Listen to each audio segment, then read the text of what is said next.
Right, morning ladies and gents, welcome to Monday morning. It's now the, I don't know actually, 11th, 12th? I don't know, just keep disappearing.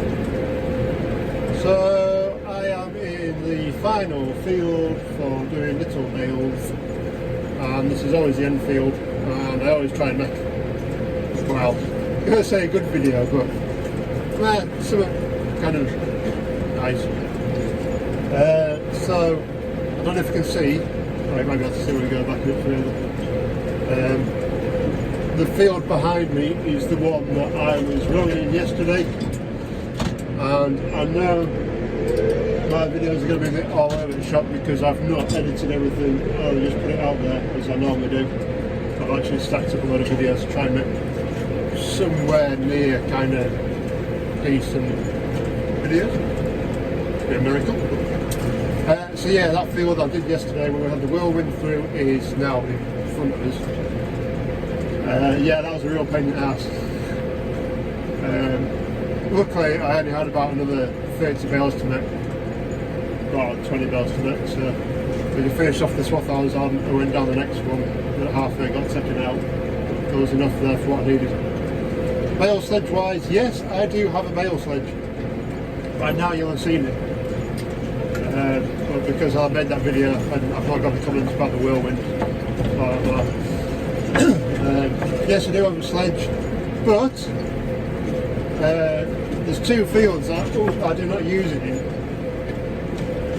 One being that one that I did yesterday, and you were asking about the whirlwind, and the reason I don't have it in there is because I've got to go through a wire fence. Basically I'm going from one property owner to another one through a wire stock fence.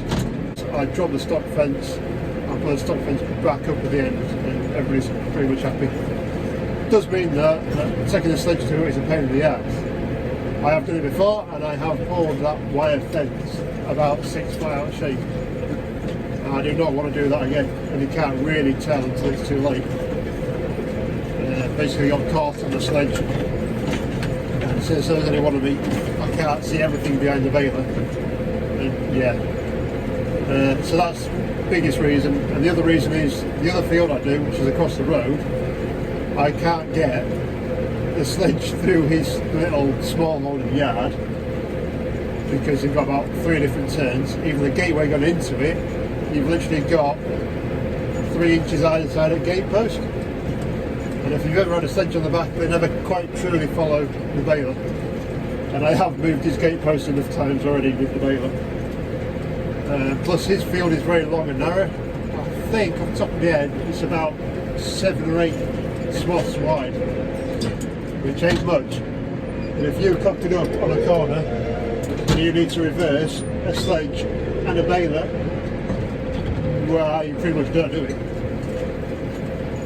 Otherwise you start bending stuff, which I have done in the past. So hopefully that kind of explains why I put a sledge on.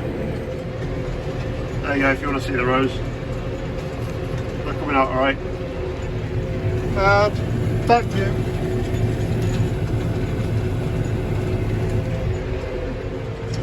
Right, and before my battery keels over, I'll just show you what we're doing.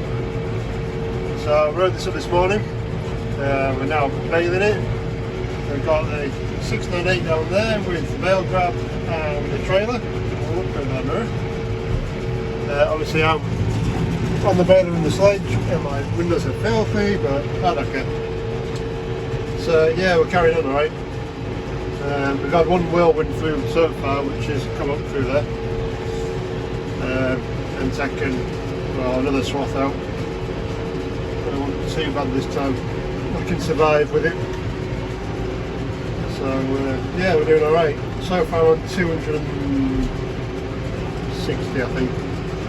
I've done 4 times around the field and I've done 3 swaths up and down here and 3 just over there. So yeah, well you can see the old man, not the old man, the boss man. Pick a fire up. I can try and hold some light still. that's it, and then he running back to the trailer.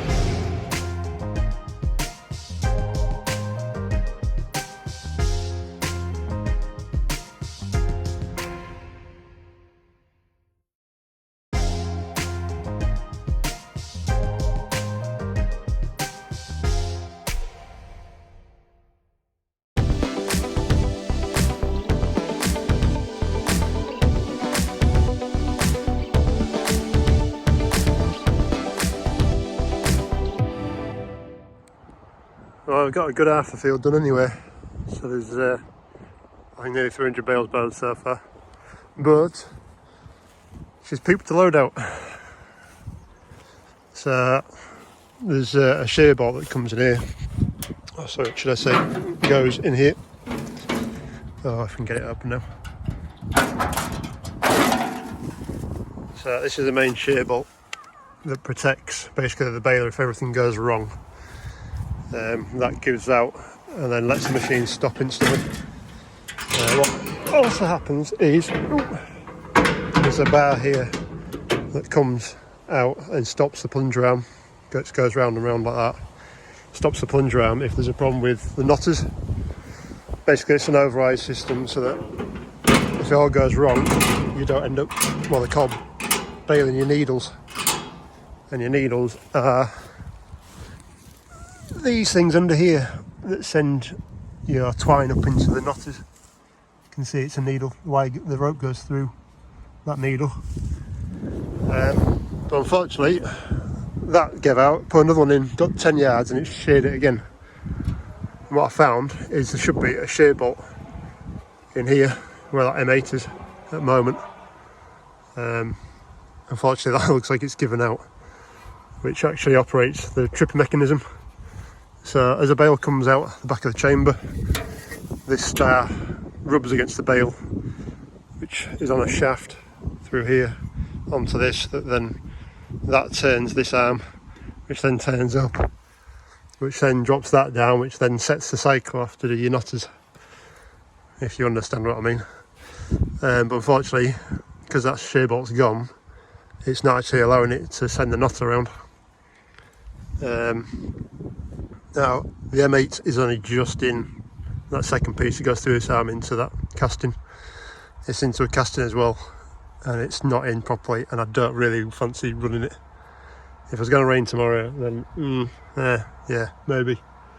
But we've still got another good day of weather tomorrow. It's supposed to be cooler, so oh, well, we've got an 8-foot long bale as well. So I managed to get it to knot once. The knot's there, and there's no knot until you get to like the beginning of the bale, which is a fair good bale. Joys the little balers. Right, big balers here. That stand broken down.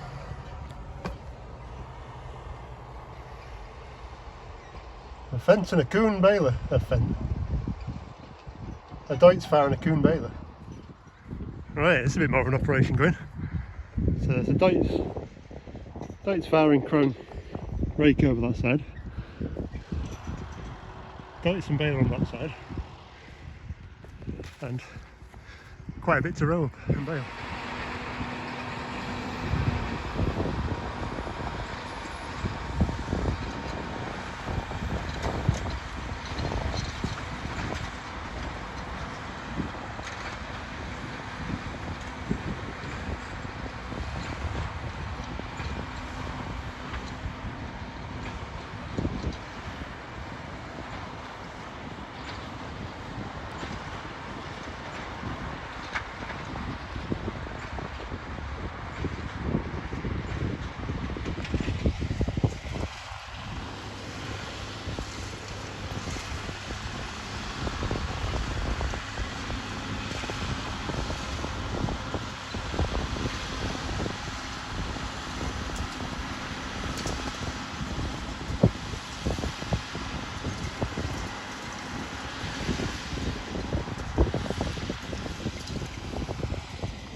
Sorry, what's the bale?